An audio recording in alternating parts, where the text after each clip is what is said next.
I wonder if some of these tips for resilient grieving, do you think would apply for healthcare providers? Oh, absolutely. In fact, just this year we've released a self-directed course, which is the introduction to the science and practice of resilient grieving, and that is aimed at coaches and helping professions around, being able to use resilient grieving in their work.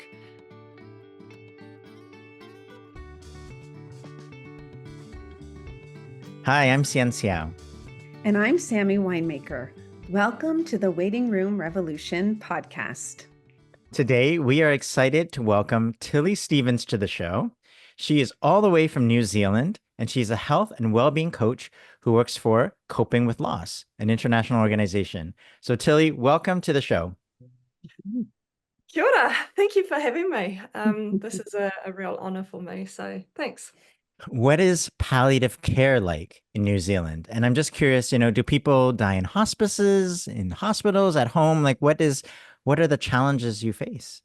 Yeah, so in 2018, Heather McLeod did some research on behalf of the Ministry of Health, and that was around where people were dying and where they were accessing palliative care. She has since done an update to that, but I haven't actually seen those results. But there was a huge amount of people who weren't accessing palliative care at all. Our hospices, we have an overarching Hospice New Zealand organisation, but we have something like 32 hospices throughout New Zealand, and they are all individually run. So what they offer between regions is really different. So I think some of the challenges that our hospices face is definitely down the funding area, where they'll have a contract with our DHB, which is a district health board, and that really kind of like confines them how they spend their money and where they spend it. So it feels to me, very medical model orientated. They have amazing palliative services with nurses and pain and symptom management and that sort of thing. The family support side of things is very different across the country. Some have huge wraparound services, and others are really getting by on actually not much. So yeah. I mean, it sounds very common where there's a lot of variability and there's a lot of gaps in need. It sounds in some ways like the UK model where, depending on how you're getting funded. So can you talk a little bit about what was the motivation? Because I mean, part of one of the reasons why we were so excited to talk with you is because you trained as an end of life doula. So can you tell us a little bit about why you wanted to do that and what you've been doing with that? Yeah, so I came across end of life doula after my dad died in 2011. And you have these memories, and I just had this very vivid memory of standing in the hallway outside my dad's door going, surely we are not the only people going through this. Like I can feel it in my body now, that feeling that I was having. Um, I've been around death a little bit. When I was 14, my grandmother died in front of me, and various experiences like that. So I always have been very interested in people's responses to death. So how I got around to being, training in the end of life doula was after my dad died, and it wasn't until about 2018 that I actually heard of what an end of life doula was, and I thought, oh, people who work in this space just kind of get it because you just know when this thing hits you. So I trained as an end of life doula. Yeah, I find it really hard to articulate. You can't earn money as an end of life doula here in New Zealand. It's very new. Our neighbours across the ditch in Australia are probably about 5 years ahead of us in that space. They are recognised by their palliative care teams. In New Zealand, we are behind there. So I sort of use the end-of-life doula philosophy and some of my learnings and what I do as a mental health coach and in that sort of loss and grief space. So how that kind of looks on the ground is sometimes I'll just be in the right place at the right time and I'm able to help people. Tilly, are you able to tell our listeners a little bit about the training to become an end-of-life doula? Like what did they teach you? So it's really around, I trained with Preparing the Way, and they are based in Australia, but they also do training in New Zealand. They teach you around like just the philosophy of being a supportive person who can fill gaps. It's the non-medical, non-clinical, emotional support. I think that they use a lot of the skills, like coaching skills, holding a space. I came away from experience recently where I ended up being on the critical care ward as a family were removing artificial support. And I stayed with that family for around 72 hours. We took her home that night. And they had no funeral director involvement, and they buried her on the Saturday morning. And I came away from that going, how do I articulate what just happened to other people? And to be honest, I couldn't. It's like I listen and I respond. And so end of life doula training, I think, is all around learning how to be, they call it response able. So you find out, you learn all about what the options are for people, because you never know what a family will need. Some need a lot of support, and some just, last week I had a family, they just wanted me to show them how to use Manaki mats. Manaki mats is something that we use as after death care. They're a cooling resource. Our local funeral home has them for people to use. They just wanted to be shown how to use that so that they could take that. They didn't want anything else. So I'm responding to what their needs are. Yeah, does that answer you? Yeah, I think it's amazing because, as we were, and even in our podcast, we've had guests who talk about mental health and challenges and how our 7 keys can connect to beyond just, the dying. But you've done a lot in loss and grief, and you've talked about being a well-being coach. So, I know you work as an online support coordinator for coping with loss. It sounds like the skills sort of transfer over. What does that role entail? Yeah, so that particular role is supporting Dr. Lucy Hone and Dr. Denise Quinlan. They are co-founders of Coping with Loss, and they are very much in that resilience and well-being space. Lucy wrote a book called Resilient Grieving after her 12-year-old daughter, Abby, died in a car accident 10 years ago. She was already a resilience researcher. She'd done her master's at Penn State, in positive psychology and wellbeing. And so she sort of was like, how do we bring resilience and bereavement research to get together? And so for me, I've with my loss and grief and interest in thanatology, which is the study of death, dying, and bereavement, it's been called the study of life with death left in it. So yeah, just my role with them is supporting them in delivering their courses. They have online courses, they have self-directed courses, they have a Facebook community, so I moderate that. And so, you know, as I've been working with people in the bereavement space, I sit there and I was recognizing a theme that kept coming up, and that was these opportunities for, I would say, intervention that could positively influence their bereavement outcome. And so after going through many rabbit holes, you know, the end of life doula training, the, you know, rabbit holes that you can go down in loss and grief, there's so much to read.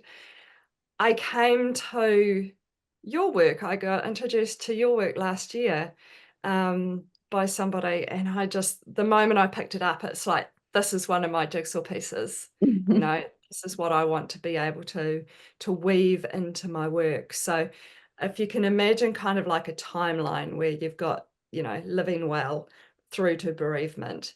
And for me, resilient grieving, so building resilience skills and coping with loss, recognizing what loss is, kind of like, I'm using my hands here, but you know, it underlies everything. And there are certain times where, you know, your 7 keys, when somebody is, even before they're being diagnosed, they already know that perhaps there's something that might not be right. And so being able to introduce people to these concepts, and then, because when you're sitting with people in bereavement and you're hearing this trauma of being involved in the healthcare system, you know, complicates, not in the DSM-5 sort of prolonged grief disorder way, but it complicates their bereavement. And so there's the family-led after death care, which is where my doula work comes in. I really believe that people who are able to look after their person at home and have that time significantly influences their bereavement outcome. Yeah. So that's kind of how it all fits together at the moment. It's evolving. It's continuously evolving. You know, Tilly, it makes a lot of sense to me, because I think it took me, I think we all get to where we're at now with jigsaw pieces, like you said, you know, in our own way. But yeah, I think what I was most horrified about was the fact that, you know, if we continue in the rhythm that we're in healthcare, and people aren't getting the information that they need, and from the very beginning feeling out of control and scared, and you know, they're suffering terribly along the entire way, not just the patient, but also, you know, their designated family, that these natural, just call them natural things that are actually protective, like the evolution of hope over time and grieving in an anticipatory way, like these things are actually protective, but we steal them away and we don't let them flourish when we keep people terrified and in the dark throughout their illness experience. And then they end up feeling like there's been a sudden death instead of an expected death where they could prepare. And when they feel like they've had a sudden death, the bereavement is so much more complicated. So I think we're talking about the exact same thing. Yeah. Sometimes, you know, are we? I think we are. Yeah. No, like, you know, things can come from left field, but you know, when people are able to recognize that they are experiencing loss, and that loss equals grief, you know, people, there is this thing about actually going, wow, I'm actually experiencing all of these little losses. And some of them are big losses. But we don't necessarily acknowledge them because, you know, you talk about being in the weeds and zooming in, where just our heads are in this experience, and you're not kind of looking at the big picture. And like there's so many of your sort of like keys that also just blend beautifully with resilient grieving, and that is one of them. Is like in grieving we have like oscillation, the dual process model, where sometimes you're in your grief and other times you're pulling back and you're getting on with day-to-day sort of living. And so I see those things working really beautifully side by side. And yeah, I mean, our healthcare system here, we're on the verge of collapse, basically. Our primary sector is so under the pump. We've got people leaving to go to Australia because the money's better. We have a lot of people coming into our country, working in the healthcare profession that are, barely getting minimum wage. Boy. And, they're doing fabulous work. But I think you said it in a recent podcast around, the burnout doesn't necessarily happen with the actual work that you do. It's all the systems. The system stuff. It's so true. Yeah. And that's what is happening. And because our primary sector is so under the pump, our secondary just cannot cope. And so we've got an aging population like everywhere else in the world, with a health, really the health span and the lifespan has got a big gap. And so, the bigger the gap is between your health span and your lifespan, the more pressure you're putting on the system. So it's scary stuff. I mean, there's challenges everywhere. Can I just follow up more about this? You use the term resilient grieving, and can you tell us more about tell us more about that. Like, what are there any pieces to that, or things that a listener could walk away and be whether that they can incorporate and use that? Because I think many people think, what comes to mind immediately really is Lucy's got a TED talk called 3 Secrets of Resilient People. And the first one is actually acknowledging and accepting that shit happens to everybody, like there's no discrimination here. In a room full of people, there will be somebody who is experiencing adversity.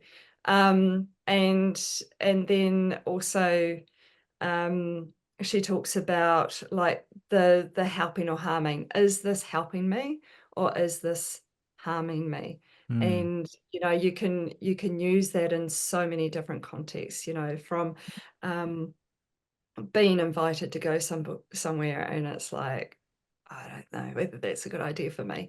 So, is that going to help me? Is it going to harm me?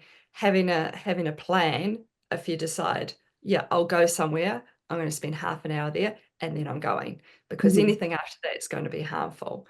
So, there's those sort of pieces to the jigsaw. There's the relationships, there's, learning about emotions. The positive emotions have a role to play, that it's okay to laugh, it's okay to have a good time, because actually those things, banking those things is going to help get through those hard times. But that reminds me of our walk 2 roads, where humans are incredible and we can do multiple things at once, like grieve and also enjoy moments, right? So Lucy has a saying, which is, we can live and grieve at the same time. I wonder if I think sometimes, sorry, Cian, that people think that you're dishonoring something when you try to do 2 things at once, right? Like if you try to live while you're grieving, it's like you feel guilty. And that whole message around grief is as individual as your fingerprint. Like no 2 people are going to have the same experience, and that that's kind of our message, is that grief literacy, that people live and grieve in different ways, Mhm. and to drop the judgment around that. Mhm. Yeah. Yeah, So, and to be supportive and the skills as a society to support people. I'm yeah. curious if any of your work has looked at healthcare providers and professionals who, in a way, are grieving too because they care for their patients, they develop these deep relationships, and some of them, many of them will die depending on what kind of clinician you are. So I wonder if some of these tips for resilient grieving, do you think would apply for healthcare providers? Oh, absolutely.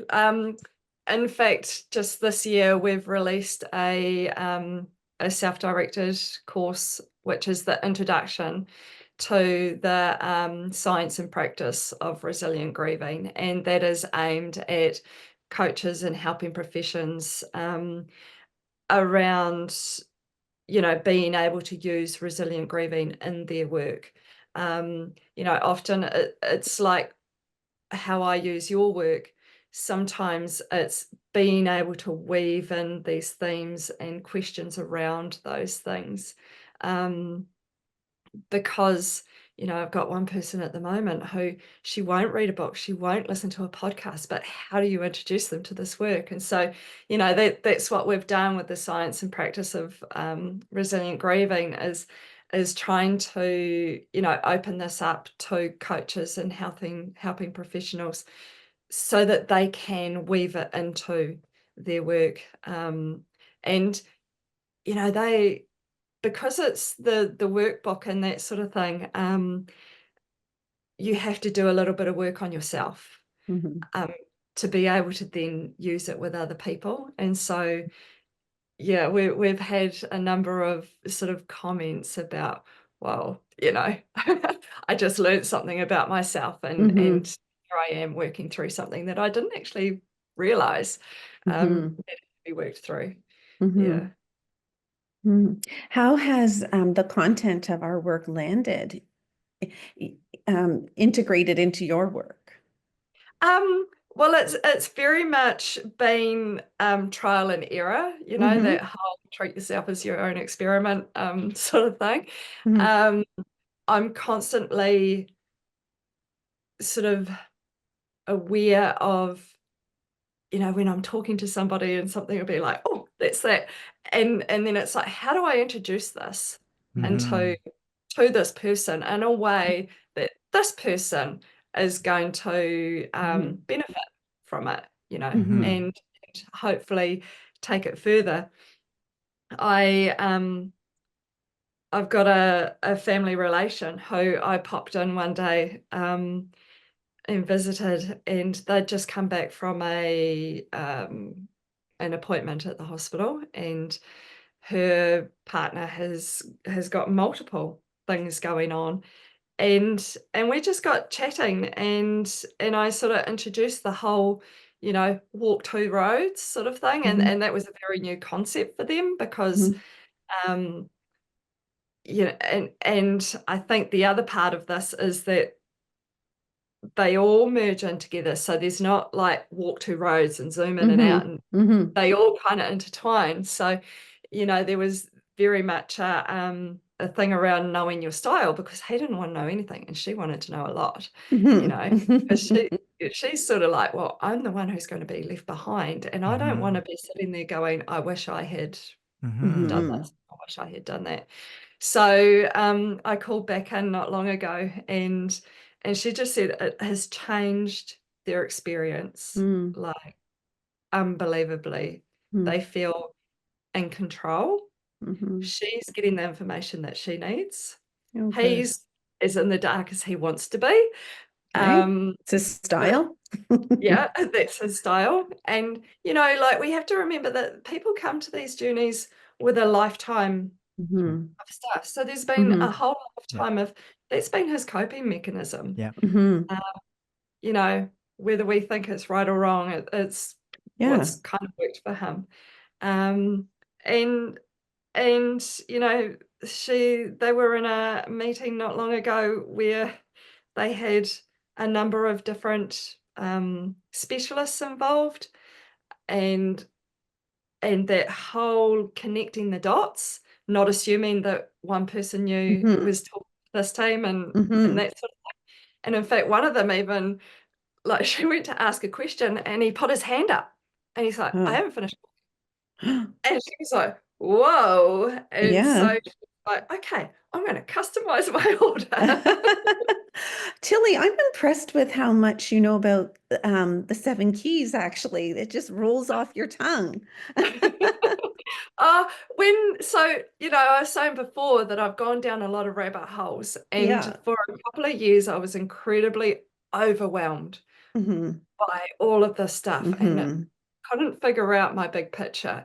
But this year, and since being introduced to your work, it's like, okay, these are the things that I really want to get good at. And it was resilient grieving, the 7 keys, and the coaching skills and the end of life doula skills that kind of bring it all together. So it's evolving, but I want to be really good in those areas. Like You already are. I was That's what I thinking think. these self-directed courses are going to be missing the secret sauce, which is you. It's your skills to read and listen. And I do wonder of the benefit of, you're exactly right. Like some people could be really good at reading or going through a workbook. We have a workbook coming out and we want to create materials to help people like you in a way put on workshops so that they can exactly what you're sort of struggling with. Like, how do I introduce this concept? And so our workbook will have little activities, but at the end of the day, people like you will have their own way of making it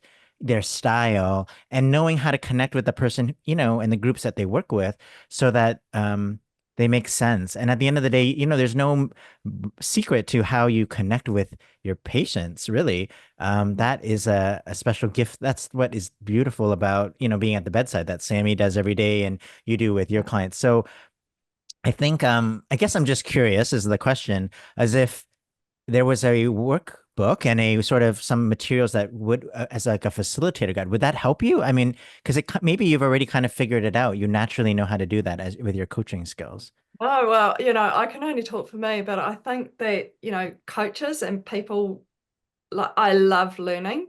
I'm always looking for new ideas or perhaps a different perspective of how something can be delivered.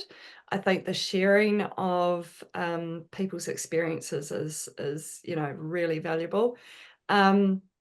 So what I like to see is kind of like a workbook that has those coaching questions. Here are some questions. Like, there's real art to questions. I had a friend the other day who, I'm talking to, she's going down the road of having some tests and things like that. And she said, oh, I thought I would ask, the question was kind of like something around, do you think I will need to keep having follow-ups? And I said, perhaps a better question, and this isn't probably the best question, but perhaps a better question is, what kind of monitoring will be needed in the future? Because your quality of question is going to give you the quality of answer. And so there is a bit of an art to it. So when we're talking about these workbooks and how you can help people like me deliver, be your little foot soldiers or ambassadors. I get excited about taking your work out to other people.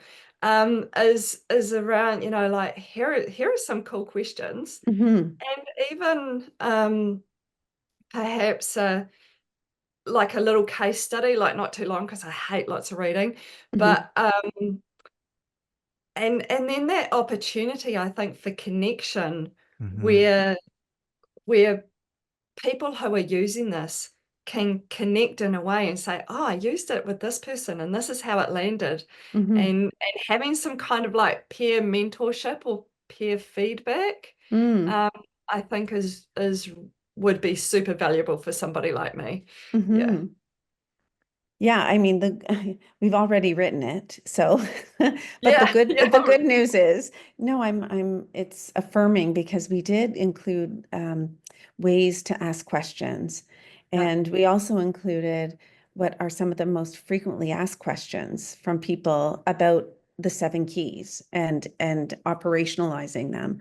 So amongst other exercises, but yeah, it's interesting because I think, when I describe myself as a palliative care doctor, you know what, sometimes it doesn't feel like it fits with exactly what I actually do with people. I think what I do is more along the lines of what you're doing as well, which is a lot of trying to help individualize and curate an experience with a patient and family. And I am mentoring and coaching them on, next time you see your specialist, how about you get out a pen and paper right now and let's come up with blah, blah, blah, blah, blah, blah, blah. Like I'm priming them for success. Um, Yeah. so yeah, I think again, we have a lot of the way we work is probably very aligned. Yeah. Yeah. And I think, like you can have your 7 keys, and over, the people who follow and use your work, you would have as many different ways of delivering it. Yes, Yes. that's Yes. No, beautiful. that's the joy. Yeah, that's why we're at it, because we want this to be adapted and changed and help people in all different places. So we know it Mhm. has to be uh customized to Mhm. the Yeah. coach and to the people. And actually, that's one of our goals, is to maybe build a community of I guess death educators, or I don't know what the right term is, but It's not ambassadors. death educators. It's ambassadors of the revolution. I mean, really, it's people who are belong to the waiting revolution. But I'm looking at the time. We're almost near the end. I wanted to check in. Is there anything that you wanted to talk about or promote that I didn't ask you about? Um, uh, on the spot, not really. I think what I also wanted to make clear is that, you mentioned the self-directed courses that they're missing out on the kind of like interaction. We do some live courses, Mm, but that is for the people who are coping with loss. We haven't done a live course for the coaches Mm. yet, and I've sort of been sort of said, stop having ideas, because Lucy's off to write a book shortly on Mhm. non-death losses, which she'd love to spend some time with you guys. But yeah, that's certainly one of the things that's in the back of my mind, to kind of like, perhaps ask them to follow up on Mhm. in the future. I just have to sort of like curb the ideas at the moment. absolutely. No, we're the same way. We have so many. Well, Yeah. we often end our interviews with a question about what you're most proud of, looking back of all the things that you've been talking about. Is there something that stands out, or something that you're proud of? Um, I'm super proud that I'm finally in a position where I can step up and with confidence, because that's been a big part of my journey, is that whole imposter and Mhm. confidence thing. With confidence, I can step up and actually say, this is how I can help you. When Mhm. I was traveling to the critical care ward, when I was telling Mhm. you the story about the person who was coming off artificial support, and usually I would dive for books, or YouTube videos, or Mhm. something, and I was just like, no, I am the resource. I have Yeah. this.